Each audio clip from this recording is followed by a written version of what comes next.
ವರಮಹಾಲಕ್ಷ್ಮಿ ಗೌರಿ ಹಬ್ಬದಲ್ಲೆಲ್ಲ ಈ ರೀತಿಯ ಒಂದು ಗಾಜಿನ ಬಳೆಗಳು ಎಷ್ಟೊಂದು ಬಂದು ಎಲ್ಲೆಲ್ಲೂ ಬಿದ್ದು ಒಡೆದೋಗ್ತವೆ. ಆ ರೀತಿಯ ಒಡೆದೋಗಿರುವಂಥ ಬಳೆಗಳನ್ನ ಯೂಸ್ ಮಾಡಿಕೊಂಡು ಈ ರೀತಿಯ ಒಂದು ಇಯರಿಂಗ್ಸ್ನ ನಾನು ರೆಡಿ ಮಾಡಿದ್ದೀನಿ. ಹೇಗೆ ಮಾಡೋದು ಅಂತ ತೋರಿಸ್ಕೊಡ್ತೀನಿ.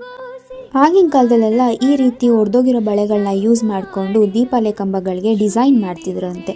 ಅದೇ ಒಂದು ಟ್ರಿಕ್ಸ್ನ ಇಲ್ಲಿ ನಮ್ಮ ಅಜ್ಜಿ ಕೂಡ ನನಗೆ ಹೇಳ್ಕೊಂಡು ಕೊಡ್ತಾ ಇದ್ದಾರೆ.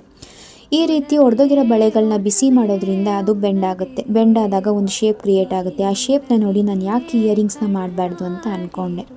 ಈ ರೀತಿ ಬಿಸಿ ಮಾಡಿರೋದ್ರಿಂದ ಅದು ಬ್ಲ್ಯಾಕ್ ಆಗಿರುತ್ತೆ. ಬ್ಲ್ಯಾಕ್ ಆಗಿರೋ ಜಾಗನೆಲ್ಲ ನಾನು ಇಲ್ಲಿ ಕ್ಲೀನ್ ಮಾಡ್ಕೊಳ್ತಾ ಇದ್ದೀನಿ. ಕ್ಲೀನ್ ಮಾಡಿಕೊಂಡು ಇಲ್ಲಿ ಶಾರ್ಪ್ ಆಗಿರುವಂಥ ಒಂದು ಎಡ್ಜರ್ಸ್ನ ನಾನು ಬಿಸಿ ಮಾಡಿಕೊಂಡು ಆ ಶಾರ್ಪ್ನೆಸ್ನ ಇಲ್ಲಿ ಹೊಗಿಸ್ತಾ ಇದ್ದೀನಿ. ಇಯರಿಂಗ್ ಹುಕ್ಸ್ನ ಯೂಸ್ ಮಾಡಿಕೊಂಡು ಇಲ್ಲಿ ನಾನು ಫಸ್ಟು ಗಮ್ ಹಾಕಿ ಅಂಟಿಸೋದಕ್ಕೆ ಟ್ರೈ ಮಾಡಿದೆ. ಅದು ಅಂಟ್ಕೊಳ್ಳಿಲ್ಲ. ಆಮೇಲೆ ಒಂದು ರಿಂಗ್ನ ಯೂಸ್ ಮಾಡಿಕೊಂಡು ಇಯರಿಂಗ್ಸ್ನ ತಯಾರು ಮಾಡಿದೆ. ಫಿನಿಶ್ ಆದಮೇಲೆ ಈ ಒಂದು ಔಟ್ಪುಟ್ನ ನೋಡಿ ತುಂಬಾ ಖುಷಿ ಆಯಿತು. ನಿಮಗೂ ಇಷ್ಟ ಆದರೆ ಮನೆಯಲ್ಲಿ ಟ್ರೈ ಮಾಡಿ.